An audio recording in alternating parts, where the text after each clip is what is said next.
What's up, boys and girls? It's your old pal, John G. Stamos, the Renaissance Garden Guy, here in my Hardiness Zone 5B 6A garden in beautiful Michiana shores and the banks of lovely Lake Michigan.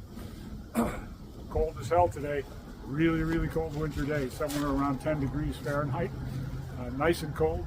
And I'm out here freezing my ass off, doing so with the intent of demonstrating the parallel between how we as humans deal with cold and how plants, particularly rhododendrons, plants in the genus Rhododendron, how they deal with cold. It's a parallel there, kind of interesting. Let's focus on the plants. What rhododendrons do when it's really cold, they do two things.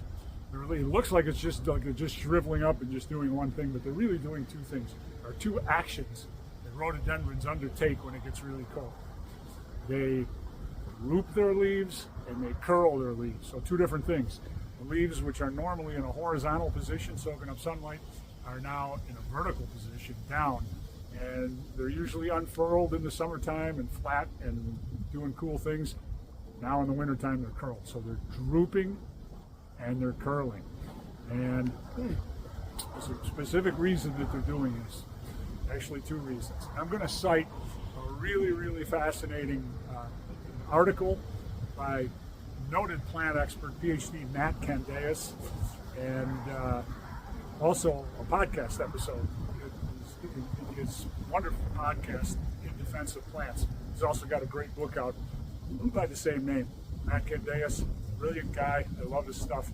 I've done a lot of research in this area myself, and I find that Matt's take on it is very concise and very accurate. So what's happening with rhododendrons, I'm going to walk you out there and show you and demonstrate this and actually see it.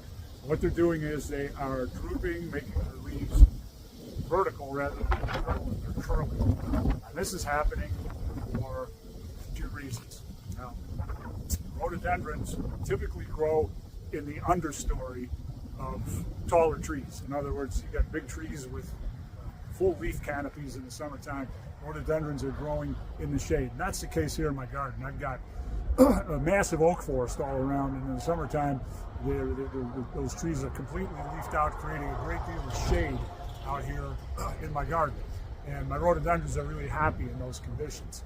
In the wintertime, what happens is that leaf canopy goes away, and there's essentially no overstory anymore. So paradoxically, in the wintertime, more light actually gets to those rhododendrons. The light is more acute, and it's more intense, and it's more consistent. So what happens is rhododendrons in the wintertime, they go dormant. They're not doing anything.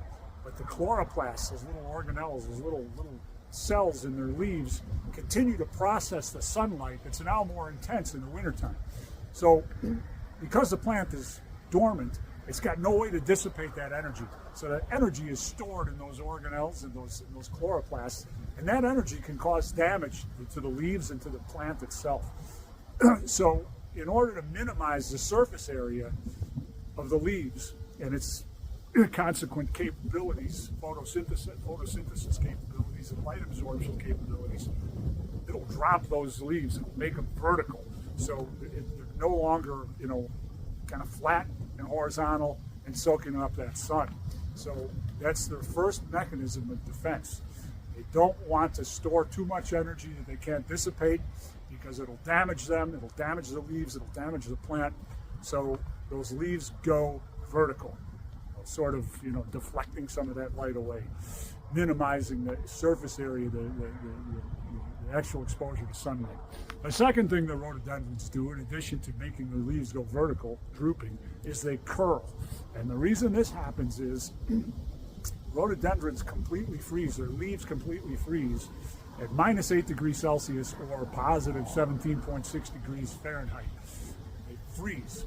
So the best way to minimize tissue damage to a leaf is for it to freeze quickly, and then when it thaws, to thaw out slowly. Now, the reason the rhododendron plant in this cold weather is curling is because if it didn't curl, remain flat, when it did thaw, the thaw would occur quickly and would create subsequent damage to those leaves.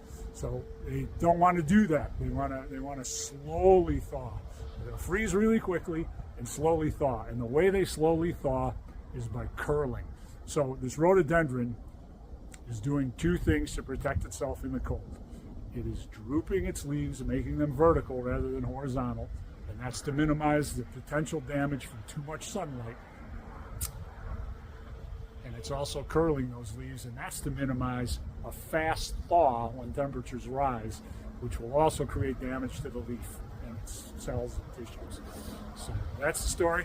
I'm going to flip you guys around. I'm going to show you what I'm talking about, and I'm going to get inside pretty quickly because I'm freezing too. I'm not a rhododendron. I can't go curl up and go vertical and deflect the sunlight and all that good stuff. All I can do is freeze my ass off, and that's exactly what's happening right now. So I'm going to flip you guys around and show you this and get my ass inside. Okay, guys, here's a little rhododendron Nova Zembla.